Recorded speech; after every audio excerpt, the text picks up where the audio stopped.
ขอถวายความนอบน้อมแด่พระรัตนตรัยขอคารวะพระเถรานุเถระสัพพกายปฏิสังเวดีอัสสสิทธามิติสิกขติปัสสัมสัพพกายปฏิสังเวดีปัสสสิทธามิติสิกขติติพระเจริญสุขท่านสาธุชนผู้ฟังทุกท่าน รายการพุทธานุภาพก็ได้เวลามาพบกับท่านทั้งหลายวันนี้ก็เป็นวันอาทิตย์ที่12ตุลาคมพระพุทธศักราช2568แรม5ค่ำเดือน11ก็เป็นวันที่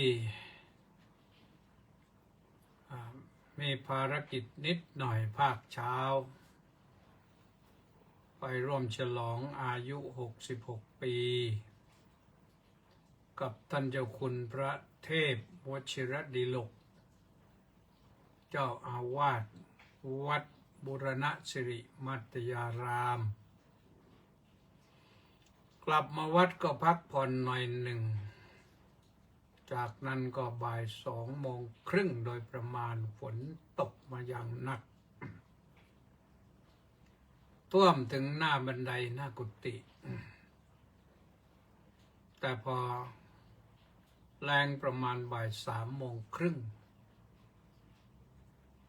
น้ำก็ไหลลงโถที่รับน้ำเป็นคลองท่อหลังวัดกั้นระหว่างวัดราชาธิวาสวิหารกับท่าวาสุกรี ก็ผ่านไปเรียบร้อยก็ไม่ต้องไปไหนอยู่บนกุฏิท่านสาธุชนก็อย่าลืมนะตรงนี้วันนวมินทราธิราชวัดราชาธิวาสวิหารก็บำเพ็ญกุศลอุทิศ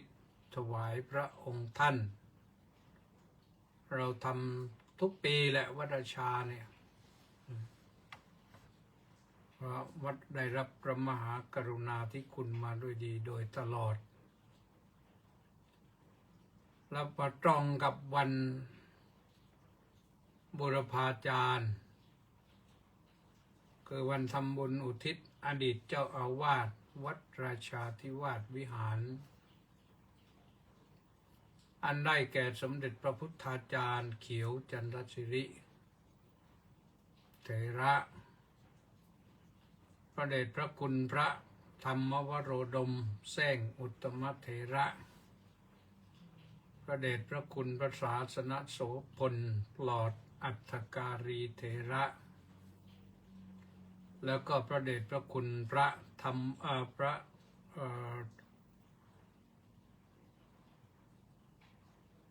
ระเดชพระคุณพระสุธรรมาธิบดีเพิ่มอาภาคเถระนั่นเป็นอดีตเจ้าอาวาสของวัดราชาธิวาสวิหารเราทำบุญปรารภวันที่13มาก็ประมาณสัก60-70 ปีแล้วก็มาลงมาตรงกับวันเสด็จสวรรคตของพระบาทสมเด็จพระบรมชนกาธิเบศรก็เลยทำพร้อมกันพรุ่งนี้เชิญชวนท่านสาธุชนทุกท่านศิษยานุศิษย์อุบาสกอุบาสิกาวัดราชาธิวาสวิหารไปร่วมกันทำบุญตั้งแต่9 โมงเช้าไปแล้วนอนแหละเสร็จก็พระฉันเพลเสร็จก็ประมาณเกือบเที่ยงโยมก็รับประทานอาหารกันด้วยก็จะได้เสร็จเรียบร้อยแล้วประชาสัมพันธ์ต่อไปว่าเชิญชวนมาร่วมเฝ้ารับเสด็จสมเด็จพระกนิษฐาธิราชเจ้า มสมเด็จพระเทพรัตนราชสุดาสยามบรมราชกุมารีเสด็จแทนพระองค์มาถวายผ้าพระกฐินในวันที่18ตุลาคมนี้เวลา15 นาฬิกานะเวลา15 นาฬิกาเชื่อว่าฝนไม่มาแล้ววันถึงวันนั้นนะเลยไปแล้วจะไปเข้าฤดูหนาวแล้วนะก็ฤดูหนาวก็เรียบร้อยออกพรรษาแล้วก็ไม่มาแล้วแต่ว่ายังอยู่ในเขตฝนอยู่แหละในเขตฤดูฝนอยู่แต่ปลายฝนต้นหนาวปลายฝนนี่ฝนจะลงไปปักใต้แล้วคงไม่อยู่กรุงเทพแล้วและอีกวันหนึ่งก็วันที่23ตุลาคมก็เป็นวันสำคัญคือวันปิยมหาราชพระบาทสมเด็จพระจุลจอมเกล้าเจ้าอยู่หัวเสด็จสวรรคตพระองค์ก็ทรงมีพระคุณูปการแก่ประเทศไทยปวงชนชาวไทยสำคัญก็ทรงเลิกทาสดังไปทั่วโลกทรงจัดการศึกษาจัดการบริหารบ้านเมืองจัดการตั้งกระทรวงทบวงกรมขึ้นมาบริหารบ้านเมืองให้เรียบร้อยตั้งโรงเรียนทหารตำรวจเรียกว่านายร้อยจปร.เพราะฉะนั้นก็ขอเชิญชวนไปร่วมกันนะวันที่23ก็เป็นวันสำคัญแต่เอาวันที่13พรุ่งนี้ก่อนนะแล้วก็ถัดไปเป็นวันที่18วันนี้ต้องขออนุโมทนากับวิรุณคีรีรัตน์ร่วมกองบุญหนุนกองธรรมมา500 บาทนี่ร่วมมาตั้งแต่วันที่9นู่นนะนี่12แล้ววันที่9โอนมาช่วงเวลา 11:31 นาทีแล้วก็วันนี้ต้องขออนุโมทนากับวินัยลักษณะวิราชนี่ญาติกันแต่ว่าโน่นอยู่ปราจีนบุรีนู่นเป็นอะไรแล้วเกษตรจังหวัดย้ายไปโน่นไปนี่แล้วก็กลับมาปักหลักอยู่ที่ปราจีนบุรีก็ร่วมกองบุญหนุนกองธรรมมา 1,000 บาทโอนมาเมื่อเวลาตั้งแต่เช้าเลยนะ6:33 นาทีของวันที่12อนุโมทนาสาธุตื่นเช้ามาก็นึกถึงบุญทำบุญก่อนอนุโมทนานะญาติโยมสาธุชนจะทำบุญวันเกิดทำอะไรก็ทำนะทำบุญวันเกิดด้วยการตั้งกองบุญหนุนกองธรรมไปก็เป็นสิ่งที่ดีเลยโยมได้บุญทำไว้ประจำเลยนะก็เป็นบุญเป็นกุศลบุญในเราใครทำใครได้นะแต่ทำแล้วเราจะให้ใครส่วนบุญยิ่งให้ยิ่งได้มันมีบุญนี่แหละที่ยิ่งให้ยิ่งได้อย่างอื่นให้ไปก็หมดให้ไปก็หมดแต่ให้บุญนี่ยิ่งให้ยิ่งได้นะเพราะฉะนั้นก็ โยมก็อย่าลืมนะลืมอื่นได้อย่าลืมบุญเป็นสิ่งสำคัญที่แก่ชีวิตนะบุญให้ความสำคัญแก่ชีวิตเป็นสิ่งสำคัญของชีวิตขาดบุญไม่ได้ขาดบุญก็หมดอปุญญัคโยก็คือหมดบุญก็อยู่ไม่ได้ไปเร็วกว่านะไปเร็วกว่าถ้าอายุคโยนี่ไปช้าหน่อยโน่นเลย80 90 100นู่นแต่ปุญญัคโยนี่หมดได้เร็วนะ ถ้าหากว่าไม่เติมเราไม่รู้ ว่าบุญเราจะหมดตรงไหนมันคล้ายๆกับพลังงานไฟฟ้านั่นแหละที่เขาส่งมาให้นะเราไม่รู้ว่าพลังงานไฟฟ้าหมดตอนไหนบางทีก็ไม่ได้เตรียมตัวบางทีก็หุงข้าวค้างอยู่คาอยู่ข้าวก็ยังไม่สุกแกงก็ยังไม่สุก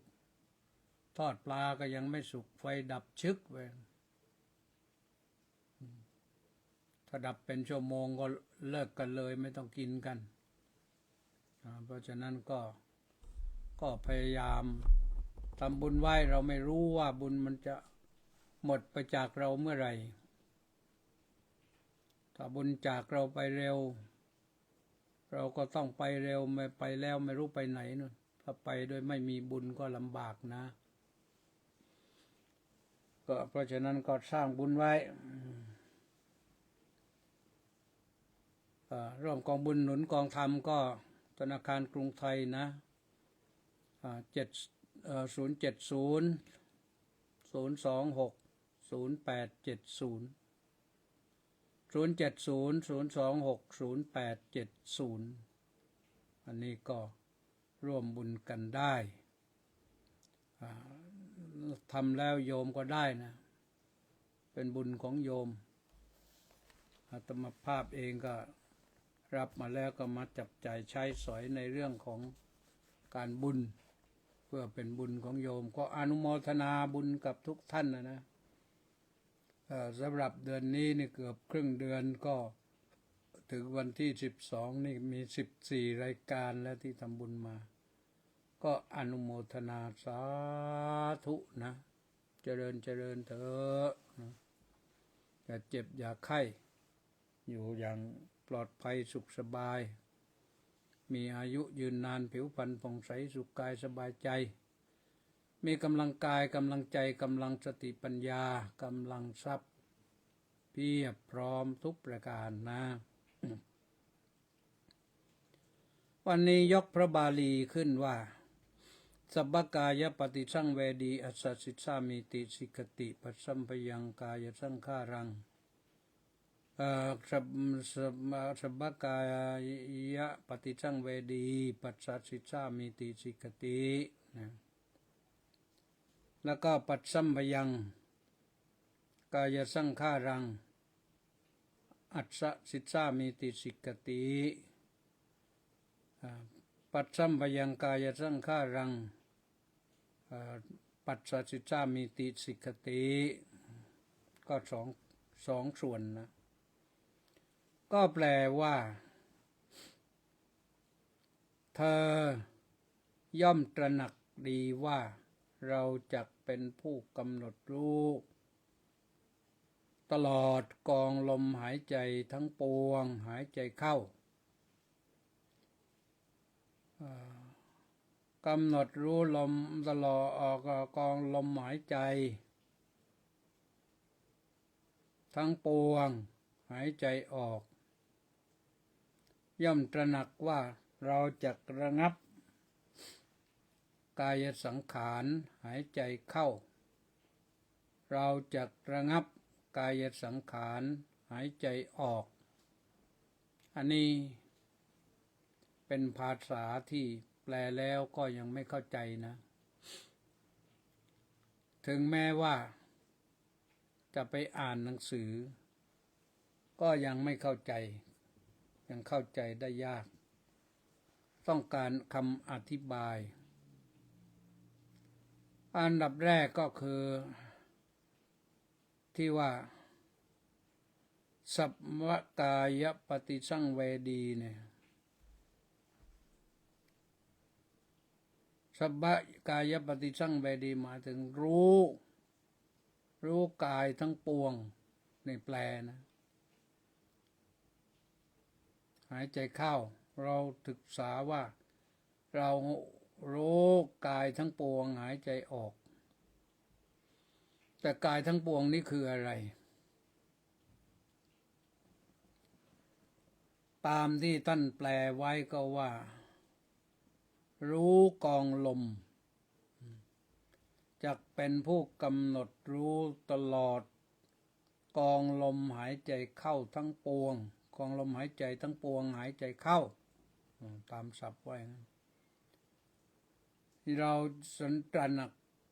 ว่าจักเป็นผู้กำหนดรู้ตลอดกองลมหายใจทั้งปวงหายใจออกนะหมายความว่าไงก็หมายความว่ากายร่างกายนะลมหายใจเนี่ยก็เป็นลมเป็นลมหายใจเนี่ยก็เป็นกายเหมือนกันนับเป็นกายแต่ว่าเป็นกายสังขารคำว่ากายสังขารนั้นแปลว่าปรุงแต่งกายเพราะสังขารแปลว่าการปรุงแต่งอันดับแรกก็คือรู้กองลมแล้วรู้กองลมทั้งปวง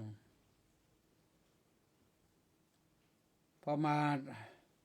ตอนที่สองนี่ตระหนักว่าเราจะระงับกายสังขารหายใจเข้านี่กายสังขารตัวนี้ก็คือกองลมทั้งปวงนั่นแหละก็เราลองนึกดูนั่งนึกดูก็ได้ว่าเวลาการที่เราจะดำรงชีวิตอยู่เนี่ยมันต้องอาศัยกองลมที่หายใจเข้าหายใจออกอยู่เนี่ยแล้วกองลมนั้นเป็นส่วนประกอบเป็นเครื่องปรุงแต่งให้ชีวิตเรามีให้สังขารเราอยู่ได้ถ้าไม่มีกองลมสังขารเราก็อยู่ไม่ได้หรือร่างกายเราอยู่ไม่ได้เพราะฉะนั้นกายในที่นี้หมายถึงกองลมแล้วก็เป็นกายนี้เป็นสังขารคือปรุงแต่งกายปรุงแต่งกายตั้งแต่โน้นฝ่าเท้านะถ้าฝ่าเท้าหมดความรู้สึกแข็งชาเราก็เดินไม่คล่องถ้าแข้งขาเราเจ็บเราปวดขัดข้องเราก็เดินไม่คล่องเรียกว่ากายไม่สมบูรณ์ถ้าปวดเข่าปวดขาก็นั่นก็เป็นส่วนของลมส่วนของกองลมที่ไปทำงานมันไม่สมบูรณ์ในจุดนั้นอาจจะลมไปติดหรือว่าไม่มีลมไปช่วยขยับกับเคลื่อนหรือมากลมจะติดแต่ที่แก้ไขกันได้ก็คือต้องอาศัยหมอนวดหมอนวดไทยนี่แหละนวดเส้นเนี่ยหมอนวดบางคนก็นวดเจ็บมือแข็งเจ็บจนร้องโอ้ยเลยแต่บางคนก็นวดรู้เนี่ยก็ไม่กดให้มันหนักก็ทำพอสบายก็ได้อีกอย่างหนึ่งต้องอาศัยยานวดเส้นซึ่งก็มีเยอะเดี๋ยวนี้ยานวดเส้นเนี่ยนะยานวดเส้นเนี่ยมีเยอะมากเดี๋ยวนี้เขาขายกันทั่วก็มีอาตมาภาพเองนี่ก็เกิดผิดปกติที่เส้นน่องกว่าจะหายนี่ก็ต้องคลำหากันนานเหมือนกันหมอนวดเอาหลายวัน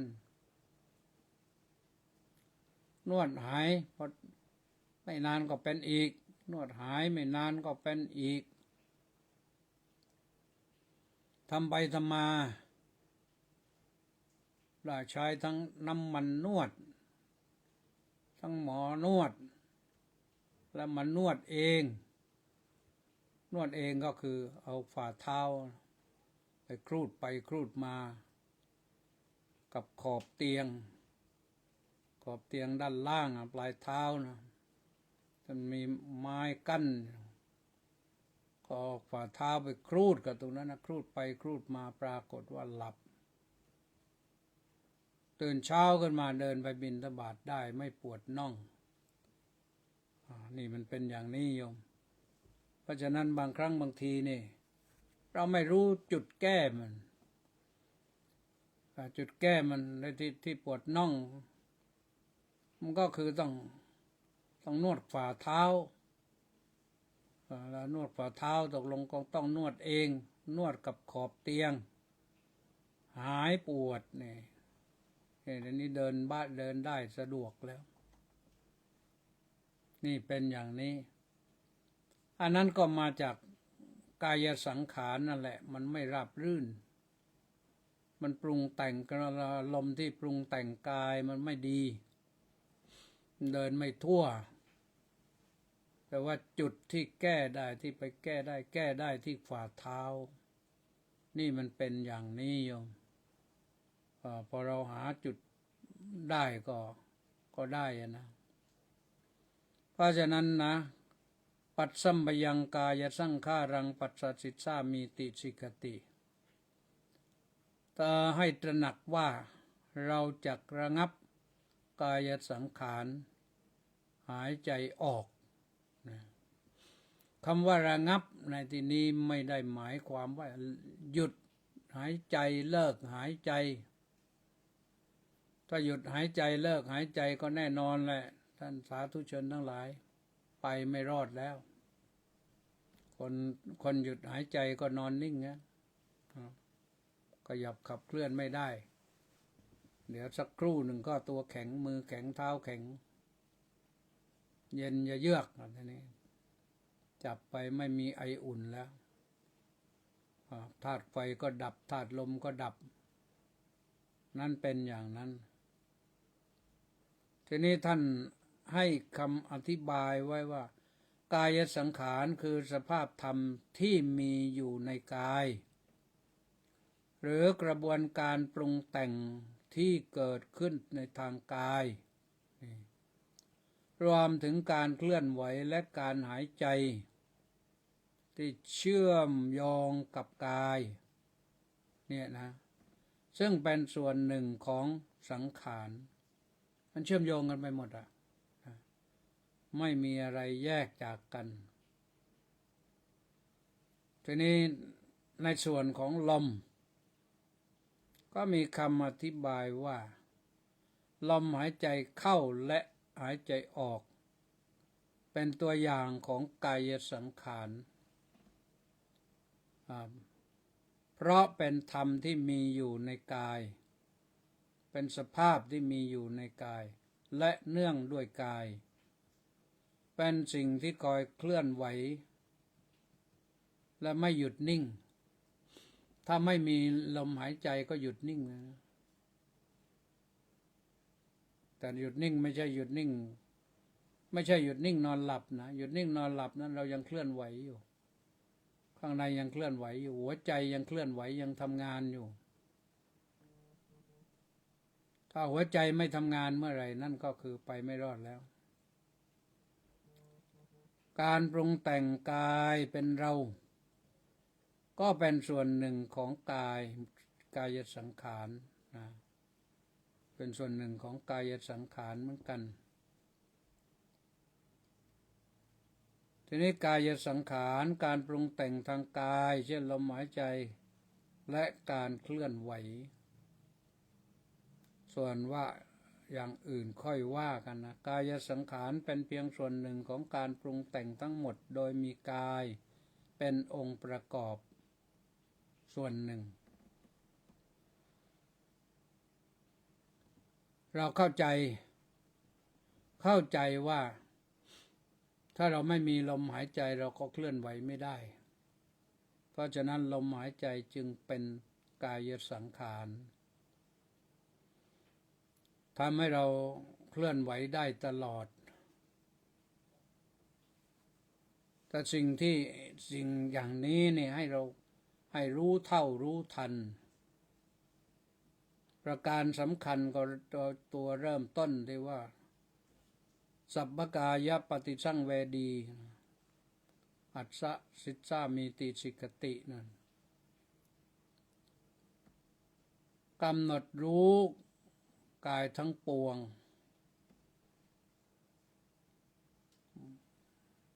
ศึกษาทำความเข้าใจให้รู้ชัดว่าการหายใจของเรามันเป็นส่วนปรุงแต่งร่างกายเพราะนั้นเราต้องพยายามอะไรอย่างไรรักษากายให้ดีด้วยการปรับเรื่องการหายใจให้คล่องถ้าเราหายใจได้อยู่หัวใจยังเต้นอยู่ก็ยังทำงานอยู่ได้ปอดทำงานอยู่เราก็หายใจได้เพราะนั้นท่านจึงเรียกว่ากายสังขารนะเราต้องศึกษาอย่างละเอียดอันนี้เพื่อความรู้ความเข้าใจถามว่าคนไม่รู้เป็นไงบ้างคนไม่รู้ก็คือคนไม่รู้นั่นแหละอยู่ได้เหมือนกันนะคุณลุงคุณป้าคุณตาคุณยายคุณทวดท่านไม่รู้ว่ากายสังขารคืออะไรก็อยู่ได้ไป70-80 ปี90 ปีแต่อยู่ด้วยความไม่รู้ถ้าเราอยู่ด้วยความรู้นี่ดีกว่านะนี้เป็นสำหรับผู้ที่ต้องการเจริญภาวนาอานาปานสติรับรู้ว่าอานาปานสติมันคืออะไรการกำหนดรู้ลมหายใจเข้าลมหายใจออกเป็นยังไงก็กำหนดรู้อย่างนี้เป็นเบื้องต้นเริ่มต้นก็ว่าหายใจเข้าสั้นหายใจเข้ายาวหายใจออกสั้นหายใจออกยาวพอตอนที่สองนี่มารู้กองลมมาลองกองลมก็เป็นกายเป็นสัพพกายปฏิสังเวดีนะก็ให้เข้าใจอย่างนี้นี่คือมหาสติปัฏฐานนะมหาสติปัฏฐานคือสติมีสติมีอะไรล่ะสติมีฐานมีฐานที่ตั้งฐานที่มั่นอย่างดีอย่าให้สติมันเลื่อนลอยมีสติมีฐานมีที่ตั้งมีที่มั่นมีที่ยืนอย่าให้เลื่อนลอยอย่าให้เหมือนยืนในโคลนตมมันยืนมั่นคงไม่ได้แต่มีสติมั่นคงนี่ยืนมั่นคงได้รักษาจิตก็จะมั่นคงได้เราทำอะไรก็ได้ดีการเจริญสมถะถ้ามั่นคงดีจิตมั่นคงดีก็กรรมฐานก็ก้าวหน้าเร็วนะด้วยประการชนี้ใกล้จะหมดเวลาแล้วต้องขอไว้ตอนนี้นะ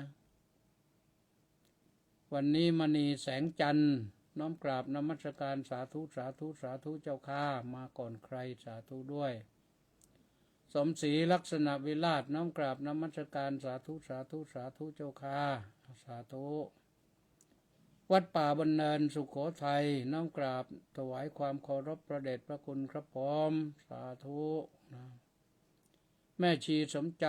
สาธุสาธุสาธุสาธุเจ้าข้าสาธุรังสรรค์ทองสร้อยน้อมกราบนมัสการถวายความเคารพพระเดชพระคุณท่านเจ้าคุณด้วยความเคารพอย่างสูงครับน้อมกราบนมัสการสาธุสาธุสาธุครับสาธุแล้วก็มีธนสรคุ้มจอหอสาธุสาธุสาธุสาธุมีใครอีกไหมแนติแก้วเคนกราบสาธุสาธุสาธุครับสาธุวิรวิทย์ระฆังทองกราบนมัสการพระคุณเจ้าสาธุนะสาธุสาธุโอ้3 ครั้งนั่นก็สุดที่วิรวิทย์นะระฆังทองวันนี้เวลาหมดแล้วนะวันอาทิตย์30 นาทีนี่แวบเดียวเอาละ มากก็เดี๋ยวอิ่ม เดี๋ยวสำลักธรรมะไว้เท่านี้ก่อน พรุ่งนี้พบกันใหม่ยาวๆหน่อย1 ชั่วโมง สวัสดี